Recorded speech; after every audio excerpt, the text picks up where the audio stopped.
মাশাআল্লাহ আমার মেয়েটা দেখতে, দেখতে অনেক বড় হয়ে যাচ্ছে। আর ছেলেদের তুলনায় মনে হয় মেয়েরা একটু তাড়াতাড়ি বেশি বড় হয়ে যায়। আর সন্তানরা তো বড় হলে বাবা-মার কাছ থেকে একটু হলে দূরে সরে যায়। কারণ তারা নিজেকে গুটিয়ে রাখতে তখন পছন্দ করে। আর তারা সহজে আমাদের কাছে আসেও না। হাজার ডাকলেও তারা আমাদের কাছে আসতে চায় না, একটু লজ্জা বোধ করে এবং তাদের অনেক কিছু চাওয়া পাওয়া থাকে। সেগুলো সহজে বাবা-মার কাছে বলতে পারে না। হ্যালো এভরিওয়ান, আসসালামু আলাইকুম। সবাই কেমন আছেন? আশা করি আল্লাহর রহমতে সবাই অনেক, অনেক ভালো আছেন। আমরা ভালো আছি। আর আমরা মেয়ে হয়ে জন্মেছি। আমাদের কাজই তো রান্না করা। আমরা যত শিক্ষিত হই না কেন, ডাক্তার, ইঞ্জিনিয়ার হই না কেন, আমাদের একবার না একবার চুলার কাছে যেতেই হবে। হয়তোবা সেটা বড় বয়সে, না হয় ছোট বয়সে। আর আমার মেয়েকে দিয়ে ছোট বয়সে শিখিয়ে নেই। কি বলেন সবাই? অনেকে আমাকে কমেন্টস করে বলেন যে আপনি এত ছোট বাচ্চাকে রান্না করান কিভাবে, বা কিভাবে ওকে ম্যানেজ করে নেন। আসলে ওকে আমাকে ম্যানেজও করতে হয় না, কোনো কিছু করতে হয় না। ও নিজের থেকে এই কাজগুলি করে। একদিন আমি কেক বানাচ্ছিলাম ডাইনিং রুমে, তখন ও বসে আমার কেক বানানো দেখতেছিল এবং পরে বলল যে আম্মু তোমার কেক বানানোর প্রয়োজন নেই, আমি বানিয়ে ফেলি। তারপর ওকে আমি কেক যখন বানাতে দেই, দেখি মাশাআল্লাহ ও অনেক সুন্দর করে হ্যান্ডেলিং করতে পারে।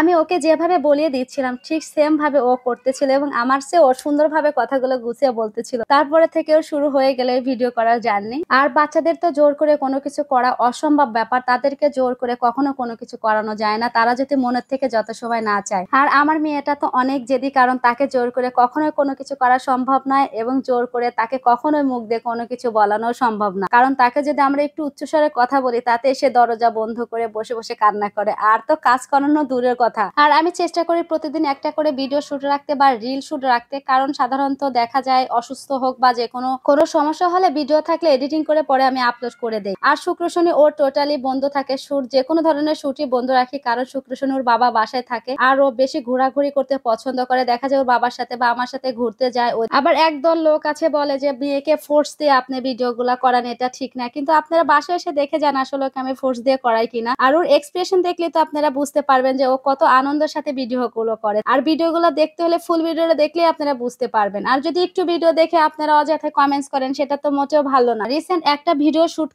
শুট করার পরে সে একটু অসুস্থ হয়ে পড়ে, তার জ্বর এসে যায়। তারপরে আর বাকি অংশ ভিডিও শুট করা হয়নি। আর এখন জ্বর সেরে গিয়েছে, সে আমার পিছ পিছ ঘুরতেছে আর বারবার বলতেছে আম্মু আমার ভিডিও শুট কবে করবা, কবে করবা। আমি বললাম আম্মু তুমি পুরোপুরি সুস্থ হয়ে যাও, তারপর ভিডিও শুট করবো। কিন্তু না, সে কিছুতে রাজি না। সে আজকে করতে চেয়েছিল, পরে আমি বললাম যে কালকে করব। আমার মেয়েটার নাকি রান্না করতে তার খুবই ভালো লাগে এবং লেখাপড়া করতে তার মোটেও ভালো লাগে না, খেলতে তার সবচেয়ে বেশি ভালো লাগে। আমি যদি তাকে বলি যে আর কি কি করতে তোমার ভালো লাগে, বলে আমার কোনো কিছু করতে ভালো লাগে না। আসলে কি বাচ্চারা ছোটবেলায় এরকম করে, তাদের কোনো কিছু করতে ভালো লাগে না, বিশেষ করে লেখাপড়া করতে ভালো লাগে না? কার কার বাচ্চারা এরকম করে অবশ্যই কমেন্টস করে জানাবেন। পৃথিবীর সব বাবা মায়ের সন্তানরা তাদের কোলে ভালো থাকুক, সুস্থ থাকুক, এই দোয়া করি। সবাই আমার মেয়েটার জন্য দোয়া করবেন, ও যেন ভালো মানুষের মতো মানুষ হতে পারে। বাচ্চাদের মন চেঞ্জ হতে তো সময় লাগে না, কখন তারা কি করে তারা নিজেরাও জানে না। সবাই ওর জন্য দোয়া করবেন, ও যেন মানুষের মতো মানুষ হতে পারে। সবাই ভালো থাকুন, সুস্থ থাকুন, টেক কেয়ার, বাই বাই।